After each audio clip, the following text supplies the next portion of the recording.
The great hall of the Stone Peak Pack was a cavern of noise and shadow, a place where the air itself felt heavy with the scent of pine smoke and power.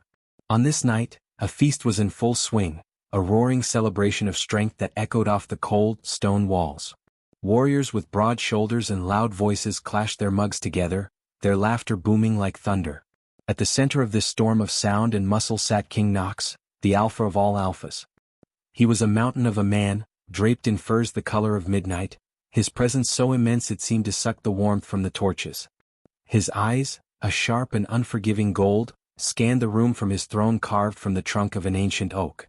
He was a king who ruled with an iron will, a leader who believed that fear and respect were one and the same. And in the quietest, darkest corner of this loud hall, where the firelight barely dared to reach, sat Grace.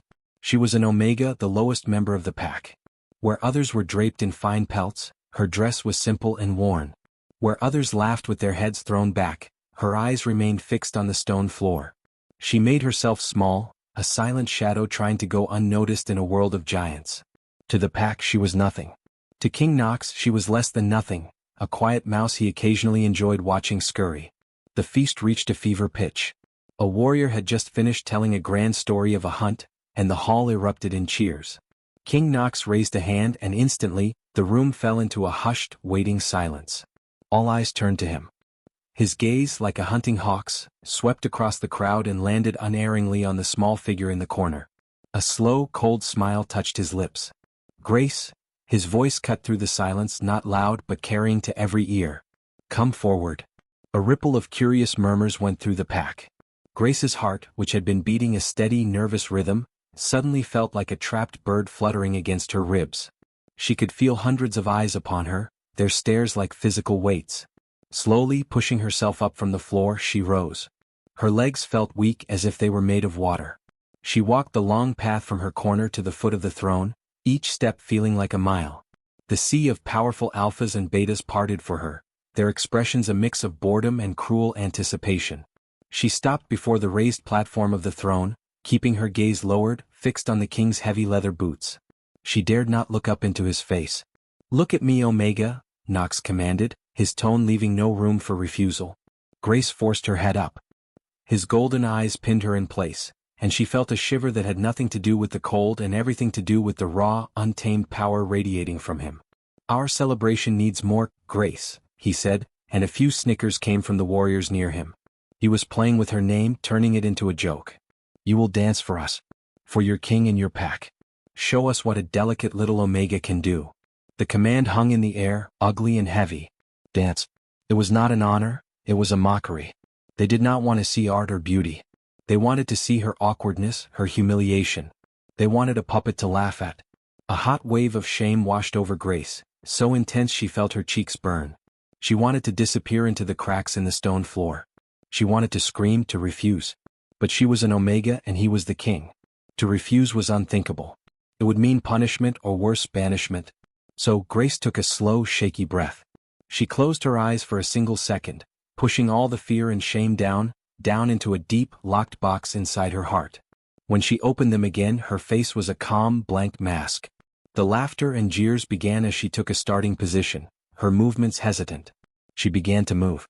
At first, her steps were clumsy, just as the pack expected. The laughter grew louder. King Knox leaned back on his throne, a satisfied smirk on his face, enjoying his little game. But then something shifted. As Grace moved, she stopped seeing the sneering faces. She stopped hearing the cruel laughter. In her mind, she was no longer in the stifling great hall. She was in the sun-dappled forest, alone and free. The music from the minstrels became the whisper of the wind through the leaves. The stomping of feet became the rhythm of a babbling brook. Her dancing changed. The clumsy, forced movements melted away, replaced by a natural, flowing grace that was entirely her own. Her arms wove patterns in the air like trailing vines. Her steps became light and sure, as if she were stepping on soft moss instead of cold stone.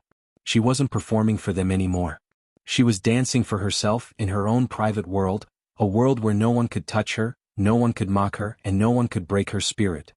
Her eyes, which had been wide with fear, now held a faraway look, seeing something beautiful and distant that none of the others in the room could see. The laughter in the hall began to die down, replaced by a confused silence. The warriors exchanged glances. This was not the clumsy, funny spectacle they had been promised. This was different. This was real. They watched, mesmerized despite themselves by the lonely, beautiful figure moving with a quiet poetry in the firelight. King Knox's smirk had vanished. He sat forward, his elbows on his knees, his intense gaze locked on Grace. He had expected tears, stumbles, a broken spirit to amuse him. He was not prepared for this quiet defiance, this hidden strength. She was obeying his command, but in doing so she was utterly ignoring his mockery.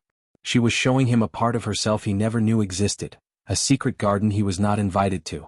A strange, tight feeling clenched in his chest, a feeling he couldn't name. It wasn't amusement. It was something else, something warmer and more unsettling. As the music came to an end, Grace's final movement was a simple, slow lowering of her arms. She stood perfectly still in the center of the room, her chest rising and falling with soft breaths. The great hall was utterly silent. She lifted her gaze and for a single electric moment, her eyes met King Knox's. There were no tears there. No anger. Just a deep, unreadable pool of calm. Then, as if a spell had been broken, she bowed her head, turned and walked back to her dark corner, leaving a stunned silence in her wake. The pack didn't know what to do. They didn't cheer, they didn't laugh. They just watched her go. King Knox remained on his throne, his golden eyes following her until she was once again a small shadow in the corner. The feast slowly started up again, the noise returning, but it felt hollow now. The king did not join in. He sat in silence, the image of Grace's distant, graceful dance burned into his mind. He had wanted to humble her, but instead, he felt like he was the one who had been shown something he lacked. The victory he had felt moments before had turned to ash in his mouth, and a single troubling thought began to whisper in the back of his mind. He had not broken the Omega. He had only just begun to see her. The morning after the feast arrived cloaked in a dull gray light that did little to brighten the grand hall of Stone Peak. The evidence of the night's revelry lay scattered across the floor. Overturned mugs, gnawed bones, and the stale, sour smell of spilled ale. The pack moved slowly, betas and omegas alike quietly cleaning the mess, their movements careful and hushed. A thick blanket of silence had settled over the fortress, a silence that felt heavy and unnatural after the previous night's roaring chaos. It was the quiet of a hangover, of tired bodies and weary minds, but it was also the quiet of something else, something unsettled that lingered in the air like a ghost. High upon his oak throne, King Knox brooded. He had slept poorly, his dreams a tangled mess of firelight and a lone, dancing figure whose face remained frustratingly calm. The strange, tight feeling in his chest had not left him. If anything, it had grown, a persistent, nagging ache he could not name. He felt restless, a caged predator pacing the confines of his own mind. The boredom of the day-to-day rule felt more suffocating than ever. He needed a distraction, something to shatter this strange mood and reassert the natural order of his world. His thoughts, as they so often did, drifted to the corner. To the quiet Omega and the unexpected flicker of defiance she had shown. He told himself that he needed to see it again, to prove to himself that it had been a fluke, a trick of the firelight. He needed to see her humbled, to wipe that serene look from her memory and replace it with the tears he had originally expected. As the court began to gather for the day's matters, disputes over hunting grounds, reports from border patrols, Knox found his patience wearing thinner and thinner. The droning voices of his subjects grated on his nerves. His gaze kept flicking toward that dark, empty corner, waiting for its occupant to appear. She was late. The impudence of it, he thought, a flash of his old anger returning, making the king wait. Finally he could stand it no longer. He cut off a warrior in the middle of a sentence with a sharp, slashing motion of his hand. Enough, his voice echoed in the hall, bringing all other conversation to an immediate halt. He leaned forward, his golden eyes scanning the crowd, not looking at them but looking for one specific person. This court lacks amusement. We will have a performance before we continue with these dull affairs. He turned his head, his gaze pinpointing the shadowy corner. Grace, step forward. You will dance for us again. The command hung in the air, met not with anticipatory snickers, but with a confused and waiting silence. The pack looked toward the corner. Nothing moved. Knox's brow furrowed slightly. A spark of irritation ignited within him. Was she defying him? Was this her new game? I said, he repeated, his voice dropping into a lower, more dangerous register that promised consequences. Grace. Come forward. Now. Still, there was only silence and the empty space in the corner. A low murmur began to ripple through the pack. They shifted on their feet, looking from the corner to their king's growing scowl. Knox's patience shattered. He stood up from his throne, his immense frame casting a long, intimidating shadow across the floor. "Where is she?" he boomed, his voice shaking the very dust from the rafters. "Find her. Bring her to me at once." The hall erupted into sudden, frantic activity. His personal guards, a unit of his most fearsome warriors, snapped to attention and scattered like leaves in a storm. The sound of their heavy boots echoed through the stone corridors as the search began. Knox resumed his throne, his jaw clenched so tight it ached. He drummed his fingers on the arm of the great chair, the rhythmic thump, thump, thump, the only sound in the now tense hall. Minutes stretched, each one feeling longer than the last. The murmurs of the pack grew louder, filled with speculation and a dawning sense of shock. One by one the warriors returned. Their reports were all the same. She was not in the Omega quarters. She was not in the kitchens. She was not in the weaving room. She was not walking the outer walls. She was nowhere within the fortress grounds. It was as if the earth had opened up and swallowed her whole. A cold, unfamiliar sensation began to creep up Knox's spine, a feeling that was far, far worse than the strange ache in his chest. It was a hollow emptiness, a void that seemed to be opening up inside him. His anger was still there, a hot, bright flame, but this emptiness was starting to smother it. He stood again, unable to remain seated. He strode down from the throne platform and marched across the great hall, the pack scrambling to clear a path for him. He walked directly to the empty corner, the place that had been Grace's spot for as long as he could remember. He stood there in that patch of shadows and looked down. There was nothing there. No trace of her. No forgotten shawl, no indentation in the rushes on the floor. It was just an empty, cold, dark corner. And yet, for the first time he truly saw it. He saw the loneliness of it. He saw how far it was from the fire, from the community, from him. This was where he had forced her to exist, in this forgotten space. And now the space was truly empty. The hall, for all its size and all the people in it, felt cavernous and barren. The laughter and music from the feast seemed like a distant memory from another lifetime. The silence was no longer just the quiet of a tired morning, it was the silence of her absence. It was a profound and deafening nothingness that pressed in on his ears. The king who commanded everything, who could make the mightiest alpha warrior tremble with a single look, had not been able to command one small Omega to stay. He had driven away the only thing that had made the great, cold hall feel the slightest bit warm, and he had been too blind to even know it. The hollow feeling inside him grew, threatening to consume him whole. The hunt was over before it began. Grace was gone. Days bled into one another at Stone Peak Fortress, each one grayer and quieter than the last. The Grand Hall, once a place of roaring life and powerful energy, now felt like a giant, empty shell. King Knox was a storm contained within its stone walls. He paced the length of the throne room relentlessly, his footsteps the only consistent sound. He barked orders for search parties to go farther, to scour every inch of the territory, to question every rogue wolf and traveling merchant. Each time his warriors returned, their heads bowed in failure, the cold emptiness inside him grew wider and deeper. He stopped eating at the great table. He could not bear the silence that hung over the feast that no one felt like having. He found himself staring for hours at the dark, empty corner, a permanent monument to his own foolishness. His thoughts were a tangled prison. He replayed the night of the dance over and over in his mind. He saw not the mockery he had intended, but the quiet dignity with which Grace had endured it. He saw the faraway look in her eyes, a look he now understood was not weakness, but a profound strength, the strength to escape him even while standing right in front of him. The tight feeling in his chest was now a constant, painful ache. His wolf, a powerful and proud spirit within him, was restless and mournful, howling a silent lament for a missing piece it had only just realized was gone.